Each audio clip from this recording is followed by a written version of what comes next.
नमस्कार, मैं राकेश कुमारी और आप देख रहे हैं हिंदी मूल, जहां हम हर शब्द की जड़, उसका असली अर्थ और गहराई समझते हैं। आइए, शब्दों को सिर्फ शब्द नहीं, सही मायनों में जानें।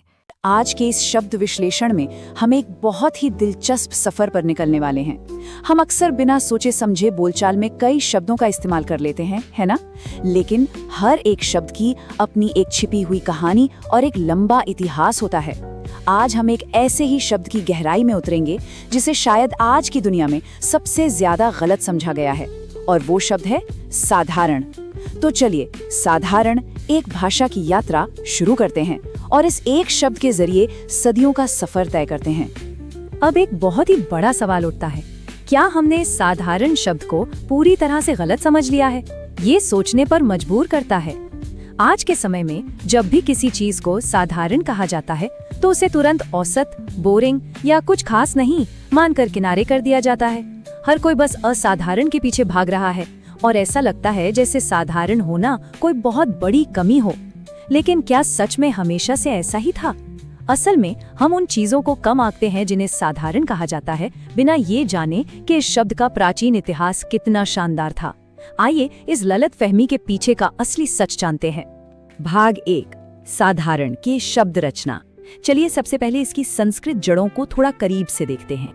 अगर हम इस आम से शब्द को इसके व्याकरण के हिस्सों में तोड़ें तो हमें पता चलता है कि साधारण असल में दो मुख्य हिस्सों से बना है। पहला है संस्कृत की मूल धातु साध और दूसरा है इसका प्रत्यय आरण या अरण। व्याकरण के हिसाब से ये प्रत्यय किसी खास गुण या स्थिति को दिखाता है। जब ये दोनों प्राचीन हिस्से आपस में मिलते हैं तब जाके वो शब्द बनता है जिसे हम रोज इतनी आसानी से बोल देते हैं। ये देखना सच में अद्भुत है कि हमारी आम बोलचाल की भाषा संस्कृत के इतने वैज्ञानिक ढांचे से कितनी गहराई से जुड़ी हुई है। भाग 2, मूल धातु का रहस्य। अब देखते हैं कि इस मूल धातु के भीतर कैसी शक्ति छिपी है। यहाँ पर कहानी में एक बहुत ही दिलचस्प मोड़ आता है। इस मूल धातु साध का असली मतलब क्या है? ध्यान से देखें तो इसका अर्थ कमजोर या औसत होना बिल्कुल भी नहीं है। इसके बजाय साध का मतलब है सिद्ध करना, पूरा करना, प्राप्त करना या किसी चीज को सफल बनाना। है ना एकदम हैरान करने वाली बात? इसका अर्थ पूरी तरह से पॉजिटिव और उपलब्धि से भरा हुआ है। आज हम साधारण को ऐसा मान बैठे हैं जिसमें कोई मेहनत ही नहीं लगी, लेकिन इसकी जड़ें तो सफलता और पूर्णता में छिपी हैं। ये आज के औसत दर्जे वाली सोच और प्राचीन अर्थ के बीच का एक बहुत ही बड़ा विरोधाभास है। भाग 3, प्राचीन बनाम आधुनिक अर्थ। आइए देखते हैं कि मानवीय सोच में यह भारी बदलाव कैसे आया। सबसे पहले इसके असली और प्राचीन अर्थों पर गौर करते हैं। पुराने समय में साधारण का अर्थ बहुत ही सुंदर और सबको साथ लेकर चलने वाला था। इसका मतलब था जो आसानी से सिद्ध या प्राप्त हो सके, जो सामान्य रूप से सबके लिए उपलब्ध हो और जो बिल्कुल सरल और सुलभ हो। जरा सोचकर देखिए, इसका मूल अर्थ समाज में समानता को बढ़ावा देता है। कोई ऐसी चीज जो इतनी उत्तम है कि बिना किसी भेदभाव के हर किसी को मिल सके।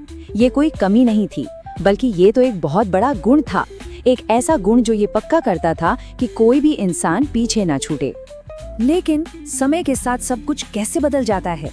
आज के आधुनिक अर्थों को देखें तो हम साधारण का क्या मतलब निकालते हैं? बस सामान्य, औसत या कुछ खास नहीं। और तो और कभी कभी इसका इस्तेमाल किसी चीज को कम स्तर का बताने के लिए भी किया जाता है जिसमें एक अजीब सी नेगेटिविटी छिपी होती है। हमारे आधुनिक समाज ने इस शब्द के असली अर्थ को पूरी तरह से खोखला कर दिया है।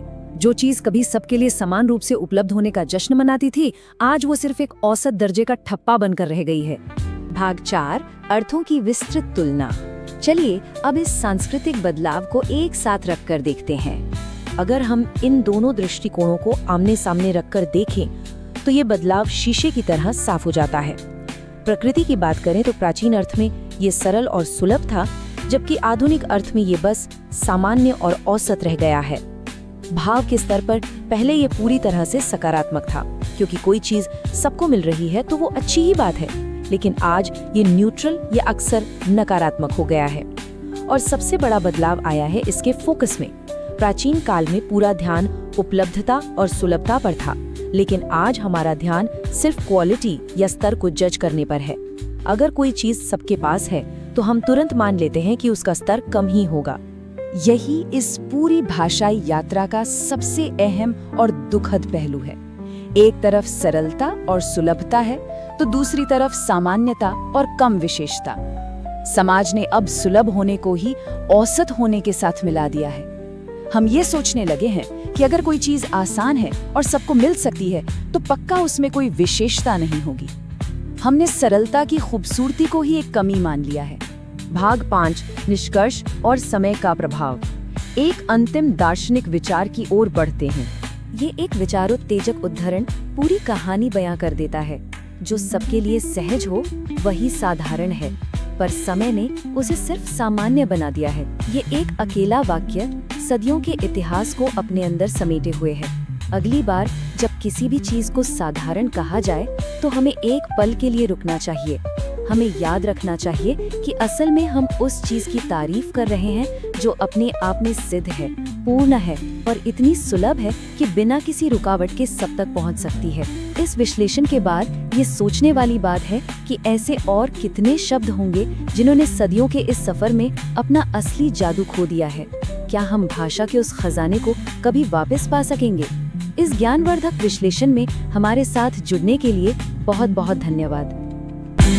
Thank